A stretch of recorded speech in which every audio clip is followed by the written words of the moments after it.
মালাকুল মউত আজরাইল যেদিন নবীর রূহ কবজ করছে, খোদার কসম বাপ, আল্লাহর কসম, নবীজির হাতে শেষ যে আমলটা ছিল, আমাদের নবী শেষ নবী, শেষ নবীর শেষ আমল কি? মিসওয়াক। আখিরি নবীর আখিরি আমল কি বলেন?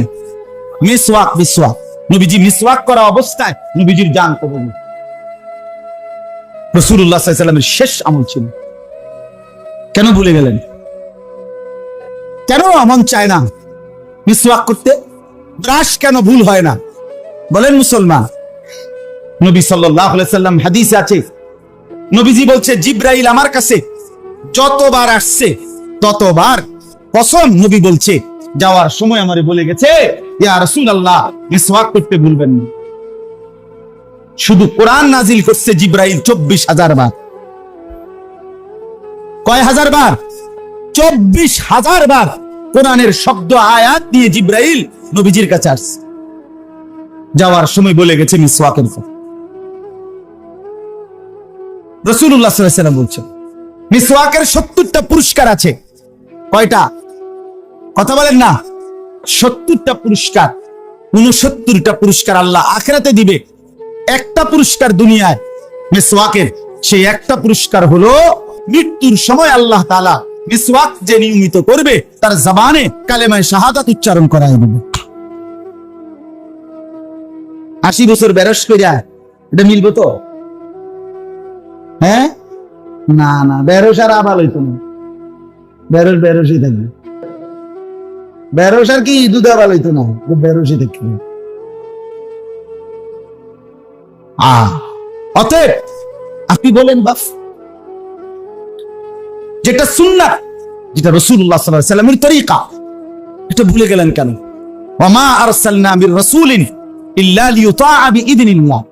আল্লাহ কোরআনে বলছে আমি রাসূল পাঠাইছি শুধু একটা উদ্দেশ্যে, যে আমার বান্দারা আমার হুকুমে রাসূলের আনুগত্য করবে। আর কোন উদ্দেশ্যে পাঠাই নাই, আর কোন উদ্দেশ্যে পাঠাই নাই। আমার বাপ, আপনাদের কাছে আমি অনুরোধ করছি, ইসলামী বছরের কথা বলাতে মনে হইল, এজন্য বললাম যে রাসূলুল্লাহ সাল্লাল্লাহু আলাইহি ওয়াসাল্লামের সম্পৃক্ত বিষয় কত সুন্নাত, কত সুন্নাত। বাম পাও দিয়া বাথরুমে ঢুকতে আপনার মনে থাকে না কেন? আপনি নবীকে ভালোবাসেন না? ডান পাও দিয়া বাথরুম থেকে বের হইতে আপনার মনে থাকে না কেন? কেন থাকবে না মনে? রাসূলুল্লাহ সাল্লাল্লাহু আলাইহি ওয়াসাল্লামের সুন্নাত। যুবক ভাই, তোমার চুল কোনদিন নবীর মতো রাখবার কথা মনে পড়লো না কেন? দাড়ি কাটেন যারা, ওই মুসলমান, নবী সাল্লাল্লাহু আলাইহি সাল্লামের মতো চেহারা বাড়ানোর মতো মানসিকতা হলো না কেন? কারে সাজাইলেন? তার থেকে শিখে দাড়ি কাটলেন। কার থেকে বলে? রাসূলুল্লাহ সাল্লাল্লাহু আলাইহি সাল্লাম বলছেন 10টি জিনিস ফিতরাত, সুস্থ স্বাভাবিক স্বাভাবিক সুস্থ মানুষের পরিচয় 10টি জিনিস। নাক পরিষ্কার করা, নখ কাটা, নাভির নিচের পশম কাটা, বগলের পশম উপড়ানো, এগুলো স্বাভাবিক সুস্থ মানুষের পরিচয়। ঠিক একই রকম দাড়ি লম্বা করা, মুছ কাটা, রাসূলুল্লাহ বলছে সুস্থ স্বাভাবিক মানুষের পরিচয়। এজন্য দাড়ি কাটা এটা স্বাভাবিকতার পরিচয় নয়, উনি অস্বাভাবিক, উনি সুস্থ স্বাভাবিক মানুষ না, উনি বিকৃত মানসিকতার মানুষ। হ্যাঁ হ্যাঁ, কিতাবে আছে, তারিখে আছে, রাসূলুল্লাহ সাল্লাল্লাহু আলাইহি ওয়াসাল্লামের দরবারে পারস্য থেকে 2 জন লোক অগ্নি পূজক নবীজির কাছে আসছেন। নবীজির চেহারার দিকে এক নজর তাকাইয়েই চেহারা ফিরায় নিছেন। তাদের 2 জনেরই চেহারায় দাড়ি ছিল না।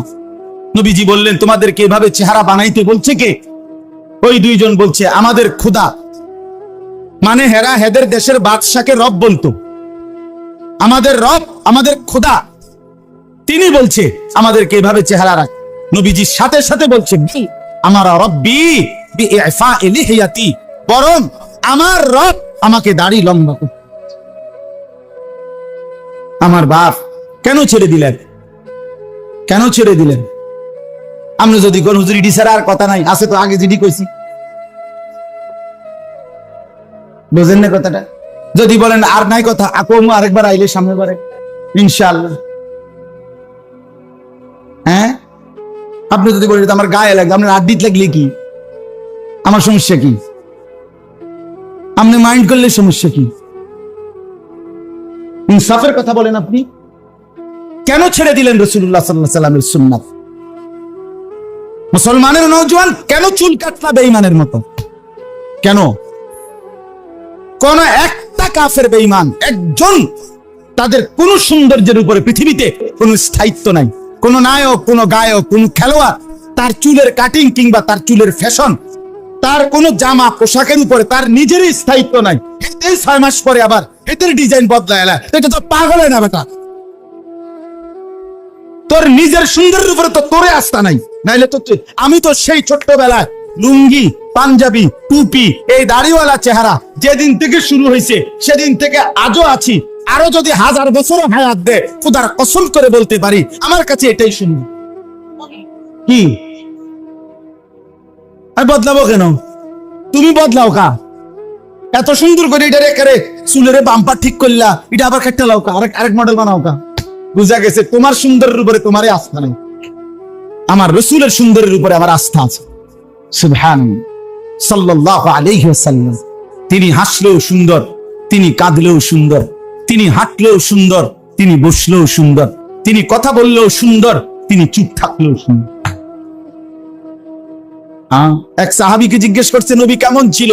তো বলবো? সাহাবী বলে তিনি ছিলেন এমন যাকে একবার দেখলে আবার দেখতে মন চায়, দ্বিতীয়বার দেখলে প্রথমবারের চাইতে আরো সুন্দর মনে হয়, যত তারে দেখি তত আগের বারের চাইতে নতুন নতুন সুন্দর মনে হয়। আরেকজনকে বলছে আমনে কোন? আরেক সাহাবী বলছে আমি বলবো? বলছে তিনি ছিলেন এমন যার প্রত্যেক অঙ্গ আলাদা আলাদা দেখলে সবচেয়ে সুন্দর, সারা অঙ্গ একসাথে দেখলে তাও সবচেয়ে সুন্দর। নাক সেটাও সেরা, কান সেটাও সেরা, হাতের আঙ্গুল এটাও সেরা, সারা দেহ একসাথে এটাও সেরা। হুসনে ইউসুফ দমে ঈসা ইয়াদে বাইদা দারি আচে খুবা হামাদারন তু তনহা দান। আল্লামা ইকবাল বলছে হে নবী, ইউসুফের সৌন্দর্য, মুসার মুজিজা, ঈসার মুজিজা, সোয়া লাখ আম্বিয়ার যত বৈশিষ্ট্য যদি বন্ধু আপনার মাঝে খুঁজি, তো আপনি রাসূলের মাঝে একা সবটাই খুঁজুন। সব নবীর যত সিফাত একা মুহাম্মদে আরবির সব সিফাত। তাকে বাদ দিলেন, তার সুন্নাত বাদ দিলেন। হায় মুসলমান, কতটা পিছিয়ে পড়ে গেলেন। আল্লাহ আমাদেরকে বুঝ দান করেন। সর্বশেষ কথা হইল, অতএব ইসলামী বছরের গুরুত্ব দিবেন, ইসলামী সনের গুরুত্ব দিবেন। আর এখন হইল মুহররম মাস। মুহররম মাসের মূল আমল আমাদের জন্য কি? আমাদের জন্য আমল হলো এই মঙ্গল বুধবারে 2টা রোজা রাখা। মঙ্গল বুধবারে কি রাখা? 2টা রোজা রাখা, আশুরার রোজা। রাসূলুল্লাহ সাল্লাল্লাহু আলাইহি সাল্লাম বলেন, আশুরার রোজা আমি আশা করি আমার আল্লাহর কাছে আল্লাহ তাআলা এর বরকতে আমার উম্মতের পিছনের 1 বছরের গুনাহ মাফ করে দিবেন। আহতাসিবু আলাল্লাহ আন ইউকাফফিরা আস-সানাতা আল্লাতী ক্বাবলা। এজন্য আপনি, আমি, আমরা সবাই মিলে নিয়ত করি যে ইনশাআল্লাহ এই মঙ্গলবার বুধবারে আশুরার 2টা রোজা রাখবো ইনশাআল্লাহ। আরো ভালো হয় সোমবার দিনও যদি রাখেন। নবী সাল্লাল্লাহু আলাইহি সাল্লাম প্রত্যেক সোমবারে, এমনিতেই সারা বছর নবীজি সোমবারে কি রাখতেন? রোজা রাখতেন। মুখে মুখে আছে তো রাখেন, সোমবারও চেষ্টা করে।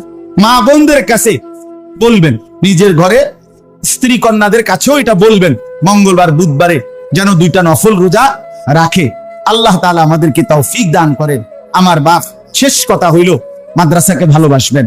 মুসলমান নিজের ছেলেকে, নিজের মেয়েকে দ্বীন শিখাবেন। একজনকে সময়ের এমন অবস্থা, বাচ্চাদেরকে, ছেলে মেয়েদেরকে এমনি ছেড়ে দিলে বাপ, এরা বরবাদ হয়ে যাবে। জি, এজন্য দয়া করে প্রত্যেকে নিজ নিজ ছেলে মেয়ে কন্যা সকলকে দ্বীন শিখাবেন। আল্লাহ তাআলা আমাদেরকে তৌফিক দান করেন। একটা পরামর্শ আসছে যে আমাদের প্রিয় নবী সাল্লাল্লাহু আলাইহি সাল্লাম মক্কা থেকে মদিনায় হিজরত করে গেছেন যেই বছর, ওই বছরটাকে ধরে, যেহেতু হিজরত নবীজির জীবনের অত্যন্ত গুরুত্বপূর্ণ একটি ঘটনা। হিজরত শুধু হিজরত না, নবী মক্কা থেকে মদিনায় গেছেন এটা না। মক্কা থেকে মদিনায় যাওয়া মানে হলো গোটা ইসলামের চেহারাটাই পাল্টে গেছে। ঠিক কিনা বলেন না কেন? 13.5 বৎসরের জুলুম, নির্যাতন, অত্যাচার, বঞ্চনা সহ্য করার পরে 13.5 বছর পরে মদিনার মাটিতে যখন নবীজি কদম ফেলছে, পরবর্তী অল্প সময়ের ব্যবধানে ইসলাম গোটা পৃথিবীতে চমকায় গেছে।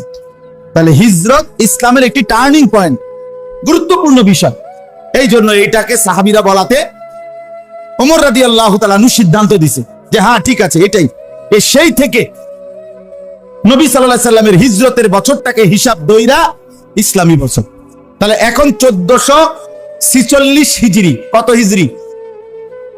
আর তার মানে হলো আজ থেকে 1446 বছর আগে আমাদের নবী মক্কা থেকে মদিনায় হিজরত করে দিয়েছে। কথাটা বুঝছেন আপনার? তাইলে এক নম্বরে শরীয়তের হুকুম হাকামের বিভিন্ন বিষয়ে ইসলামী বছরের দরকার আছে কিনা। 2 নম্বরে একজন মুসলমান রসুল প্রেমিক হিসাবে নবী সাল্লাল্লাহু আলাইহি সাল্লামকে যে ভালোবাসে, সেই ভালোবাসার দাবিতে এই বছর মানে হলো নবীজির হিজরতের হিসাবে, নবীজির সাথে সম্পৃক্ত। এই কারণেও একজন মুসলমান নবী প্রেমিকের জন্য ইসলামী বছরের হিসাব রাখা জানা উচিত কিনা বলেন? তাইলে আমরা যারা রাখছি না, জানি না, তারা রাসূলুল্লাহ সাল্লাল্লাহু আলাইহি সাল্লামের মহব্বতের এই দিক দিয়া একটা ঘাটতি কিনা আমাদের। ঘাটতি।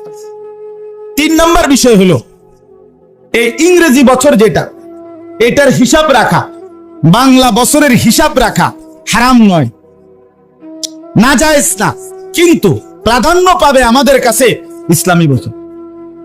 কেন? ইংরেজি এই বছর 2024 সাল, এটা হলো খ্রিস্টানদের হিসাব। হযরত ঈসা আলাইহিস সালাম যে বছর জন্মগ্রহণ করছেন ওইটা খ্রিস্টাব্দ, অর্থাৎ যিশু খ্রিস্টের জন্মের বছর, অর্থাৎ আজ থেকে 2024 বছর আগে ঈসা নবী জন্মগ্রহণ করছেন। তো এটা খ্রিস্টানদের হিসাব। আচ্ছা, বাংলা সন যেটা আমাদের এই অঞ্চলে বাংলা সন, এটা হলো সম্রাট জালালউদ্দিন মোহাম্মদ আকবর, মুঘল বাদশাহ আকবর, যাকে আকবর দি গ্রেট বলা হইতো, এই আকবরের আমলে পুরা অঞ্চলের দিল্লির খেলাফ যত বড় সাম্রাজ্য ছিল, তাদের মৌসুমি যে খাজনা উঠাইতো জনগণ থেকে, ট্যাক্স, ফসলি জমি কাটার পরে এই সময় ট্যাক্স উঠাইতো। তো এইটার হিসাবের জন্য বাদশাহ আকবর উনার সভাসদদেরকে বলছিল, তোমরা আমাদের এই অঞ্চলের হিসাবে, এখানকার সিজন হিসাবে তোমরা একটা বছর হিসাব করো, যাতে করে খাজনা আদায় করতে কি হয়, হিসাব করতে সুবিধা। কয় বছরের খাজনা, কোন বছরের খাজনা, ট্যাক্স। এই কারণে এই বাংলা সন, এইটা এই কারণে চালু, যে আপনি পড়ে দেখেন বা জিজ্ঞেস করে দেখেন। তাইলে বাংলা সন, আবারও বলছি ইংরেজি সন, এটা হিসাব রাখা বা হিসাব করা হারাম নয়, নাজায়েজ না, কিন্তু বাংলা সনের সাথে ফসলের জমির খাজনার সম্পৃক্ততা, ইংরেজি সনের সাথে খ্রিস্টানদের বিশ্বাসের সম্পৃক্ততা, কিন্তু ইসলামী সনের সাথে রাসূলুল্লাহ সাল্লাল্লাহু আলাইহি সাল্লামের হিজরতের সম্পৃক্ততা, এই 3টা বিশ্লেষণ করলেও মুসলমানের কাছে প্রাধান্য পাওয়ার কথা ছিল কোনটা? ইসলামী বছর। কিন্তু কোথায় আমরা? বাবের জন্ম তারিখ লেখা আছে দেখবেন ইংরেজি সন, পুতের জন্ম তারিখ লেখা আছে দেখবেন ইংরেজি সন, ঠিক না? বাপের মৃত্যু তারিখ লেখা আছে ইংরেজি সন, ইসলামী বছরের হিসাব কইতে হতে পারত না, কেউ বলতে হতে পারত, এটা দরকারই না। আহা, যেটা ছিল দরকার সেটা ভুলে গেলাম, যেটা না হলেও চলতো সেটা খুব মনে রাখ। এই হলো আমাদের জিন্দেগি। দুশ্মনের অব্যাহত প্রচারণা, মনে রাখবেন, সারা পৃথিবীর ইসলাম বিরোধী শক্তির পরিকল্পিত ধীরে ধীরে স্লো মোশনে তাদের প্রচারণার একটা কার্যকর সফলতা এটা, যে দুশ্মন বিভিন্ন বিষয়ে সুন্নত যা নবীজির সাথে সম্পৃক্ত যেটা, সেটা আমার ঘরে ফুলাইয়া দিছে, আর তাদের যেটা দেওয়া সেটা আমাদেরকে একদম মজবুত করে কলজার ভিতরে বসায় দিছে। মানে কি? যেমন একটা 6 বছরের বাচ্চাও আর 90 বছরের বুড়াও, উনি ব্রাশ এবং টুথপেস্ট এটা চিনতে কোনোদিনও ভুল করে না, কিন্তু মিসওয়াক হাজারো লক্ষ মুসলমান রাসূলুল্লাহর এই সুন্নাত চেনেও না, বোঝেও না, গুরুত্ব দেয়, ভুলে গেছে সুন্নাতকে, মনে রাখছে ব্রাশ আর টুথপেস্ট। এটা বলে না, এটা মনে থাকুন, বুঝেন নাই কথা? ডাইনিং টেবিল চিনতে ভুল হয় না, দস্তরখান মনেই পড়ে না।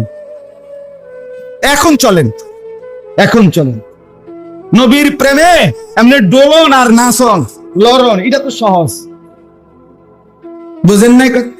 রাসূলুল্লাহ সাল্লাল্লাহু আলাইহি সাল্লামের ভালোবাসায় আরো 10 কেজি জিলাপি বিরিয়ানি বাড়াইয়া দেন, এটা সহজ, কারণ এটা তো খানা। এটা সমস্যা হয় না ভাইয়া, এটা লেগে লোক পাওয়া যাবে না। আমিও যদি কই আরো 50 কেজি জিলাপি বাড়াইয়া দিলে ভালো হয়, আসেননি কোনো ভাগ্যবান দিবেন? অমাক্য ভাগ্যবান মানে বহুত লোক পাওয়া যাবে, জিলাপি না, বিরিয়ানি না, খিচুড়ি না, কিন্তু রাসূলুল্লাহ সাল্লাল্লাহু আলাইহি সাল্লামের সুন্নাতকে ধরে ধরে জিন্দেগীর মধ্যে আনা, সেটা জীবনে বাস্তবায়ন করা, সেটা কঠিন। আর এটাই ভালোবাসা, এটাই মহব্বত। তাইলে দস্তরখান আপনি চলেন, এটা ঘুরে মুসলমানের ঘরগুলোতে জিজ্ঞাসা করে দেখেন, চাচা আপনাদের দস্তরখানটা দেখান তো। 1000 ঘরে ঘুরে দেখেন, আপনি কয়টাতে পাবেন আপনার বিবেকে যা বলে দেখেন। আপনার সাথে আমার জীবনে, ছোট্ট জীবনে কত সময় দেখছি বলার পরে একটা লুঙ্গি এনে দিছি। বেটা লুঙ্গি কি দস্তরখান? বেটা এটা তো লুঙ্গি না, যে দুর্গন্ধওয়ালা। বেটা এটা গামছা কি দস্তরখান? গামছা তো গামছা। আশ্চর্য। তার মানে মিসওয়াক চিনলই না, মিসওয়াক চিনলই না। অথচ রাসূলুল্লাহ সাল্লাল্লাহু আলাইহি সাল্লাম যেদিন এই পৃথিবী থেকে ইন্তেকাল করেন, বিদায় নেন,